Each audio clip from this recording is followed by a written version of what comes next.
Muy bien, bienvenidos a este tercer video, último video sobre la sesión 3.3, donde seguimos hablando sobre la economía política radical y en particular vamos a hablar rápidamente de algunas de las reacciones que hubo por parte de los economistas dominantes, de los economistas del mainstream economics, con respecto a digamos, las protestas por parte de los economistas políticos radicales y con respecto a las críticas que estos radicales estaban haciendo acerca de la disciplina, acerca de la organización y también con respecto a esa ocupación del campus de Harvard del que hablamos en el primer video, eh, eh, en donde la Universidad de Harvard respondió por la fuerza, ¿cierto? Entonces, digamos que dentro de la Facultad de Economía de Harvard, la respuesta de los economistas, digamos, ya establecidos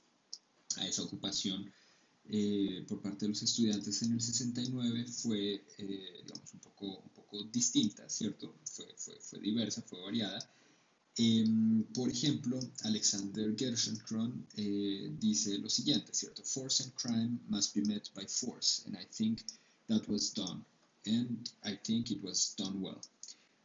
How preposterous, how irrelevant the issues are about which we are talking here, ¿cierto? Entonces lo que trata de decir Gerschenkron, economista importante también para la historia del pensamiento económico y de la economía del desarrollo en particular, es que simplemente cuando hay acciones de fuerza hay que responder con la fuerza y en ese sentido Harvard y la policía habrían respondido bien, ¿cierto? Para evacuar, digamos, para sacar a los protestantes que estaban ocupando el campus, por un lado, pero sobre todo lo otro que está diciendo Gerschenkron es que los temas y las preguntas que se están discutiendo en esa protesta por parte de los economistas políticos radicales es totalmente irrelevante, ¿cierto? Entonces le quita justamente esa legitimidad a esa protesta. Por otro lado, otro viejo conocido de ustedes, Vasily Leontiev, digamos, está también en contra de la ocupación por parte de los estudiantes, pero también rechaza digamos, la reacción de la universidad y la brutalidad de la policía al haber, digamos, eh, sacado de manera relativamente violenta a los estudiantes del campo, ¿cierto? Por otro lado, y eso ya lo hemos mencionado, los estudiantes y los jóvenes profesores del movimiento de economistas políticos radicales van a encontrar apoyo en este economista muy importante, John Kenneth Galbraith, que probablemente ustedes lo conozcan también, digamos, un tipo de pensamiento bastante progresista, ¿cierto? Que fue obviamente favorable a las protestas y que además utilizó la ocasión para reclamarle a Harvard por una mayor autonomía para los profesores, ¿cierto? Más adelante, en el 71, Galbraith va a ser justamente presidente de la American Economic Association y como presidente de esa asociación va a liderar la creación de varios comités que se van a encargar de investigar y sobre todo de tratar de mejorar la situación de ciertas minorías al interior de la disciplina. Ya habíamos mencionado al CS Webb, por ejemplo, en el primer video, y también al Caucus for Black Economists, ¿cierto? Al Caucus of Black Economists, que va a tratar de justamente cada uno de sus comités, digamos, van a tratar de mejorar la situación de las mujeres en economía y también de los afroamericanos dentro de la disciplina, y al mismo tiempo van a promover el estudio y la investigación de preguntas que sean relevantes para esos grupos dentro de la sociedad y dentro de la comunidad ya más directamente, ¿cierto? No solamente dentro de la sociedad de economistas, dentro de la comunidad de economistas, sino por fuera también dentro de la sociedad estadounidense. Y en particular va a crear también o va a promover la creación Galbraith del Committee on Political Discrimination, de la American Economic Association, ¿cierto? Entonces, digamos que eh, bajo Galbraith va a haber varias acciones que se van a tomar, que se van a llevar a cabo desde la American Economic Association. Tenemos entonces a otro viejo conocido de ustedes, ¿cierto? A Robert Solow, que va a reaccionar de una forma bastante interesante, ¿cierto? Llevando sobre todo los argumentos hacia esa idea de la importancia de las técnicas, de los métodos y más o menos hacia la idea de que eso es lo único que nos debería preocupar como economistas. Si queremos hacer buena economía, tenemos que utilizar bien nuestras técnicas y nuestros métodos y eso nos va a llevar, digamos, según Solow, a tener una buena, digamos, una ciencia rigurosa y, digamos, una mejor ciencia, ¿cierto? Entonces Solow nos dice lo siguiente: I think that radical economics as it is practiced contains more Kant, not less Kant, ¿cierto? Entonces nos va directamente a criticar a la economía radical y va a decir, vean, la verdad es que eso es más charlatanería que otra cosa, es más teatro que cualquier otra cosa y lo que están haciendo es menos científico, se ocupa mucho menos de los hechos lo que está haciendo la economía convencional, ¿cierto? Entonces esa es la primera actitud de Solow. Además nos dice, the function of a scientific paradigm is to provide a framework for normal science, but there is little evidence that radical political economics is capable of generating a line of normal science or even that it wants to, ¿cierto? Entonces aquí está haciendo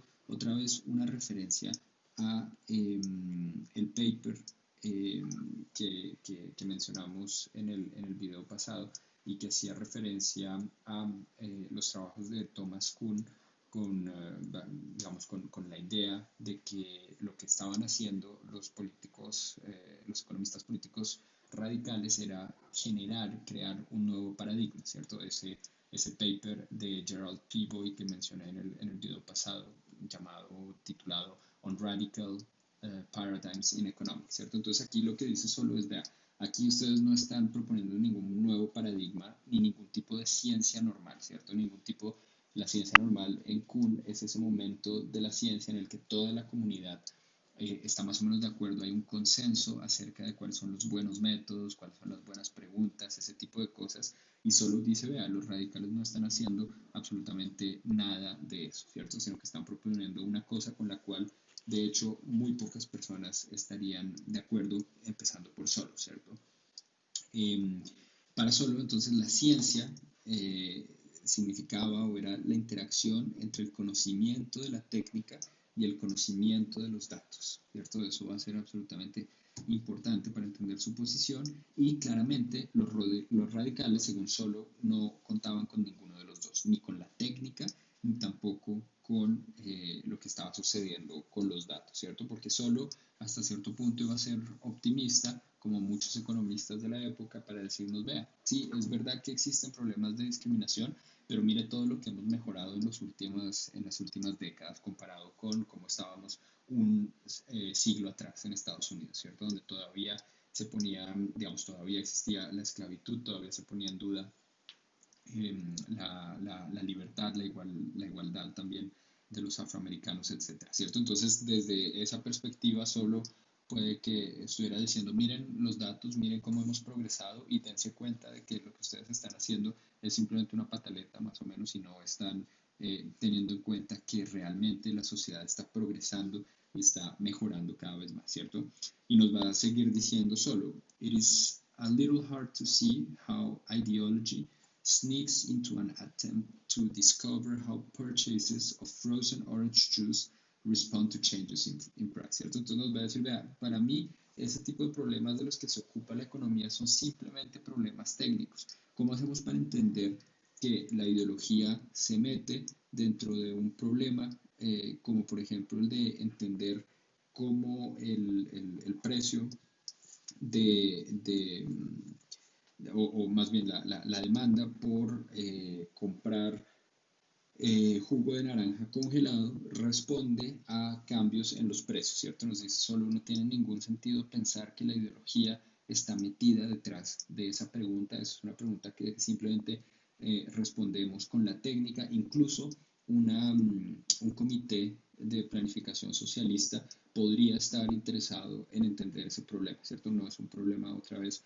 ideológico, nos dice solo, eh, sino que es puramente técnico, ¿cierto? Entonces se esconde detrás de ese argumento técnico eh, y desconoce, digamos, esa pregunta mucho más profunda que están haciendo también los economistas políticos radicales, que es decir, bueno, pero ¿cómo hacemos para llegar a ese problema? ¿Cómo hacemos para escoger que el problema de la economía es entender cómo funcionan esos cambios o es exclusivamente entender cómo funcionan, por ejemplo, esos cambios en la demanda del jugo de naranja congelado y no, por ejemplo, cómo funcionan los problemas de discriminación en el mercado laboral? ¿Por qué a un afroamericano se le va a pagar menos, ¿cierto?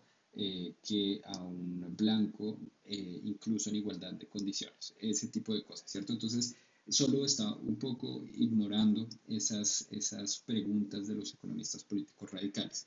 Y para él es posible hacer de las ciencias sociales tan value free, ¿cierto? Tan libres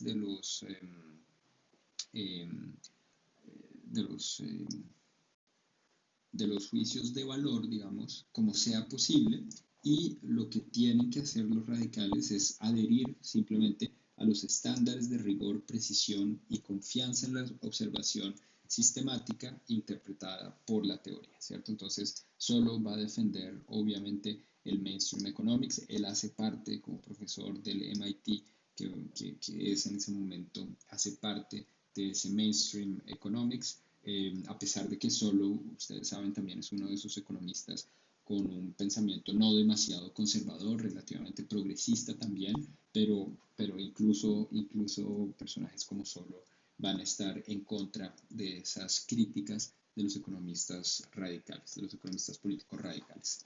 Entonces, lo que va a pasar más adelante es que a muchos de estos economistas políticos radicales como Bowles, McEwan, Gintis, Weisskopf, todos estos, se les va a negar eso que en Estados Unidos se llama tenure, que es la promoción de ser profesores asistentes a pasar a ser profesores asociados.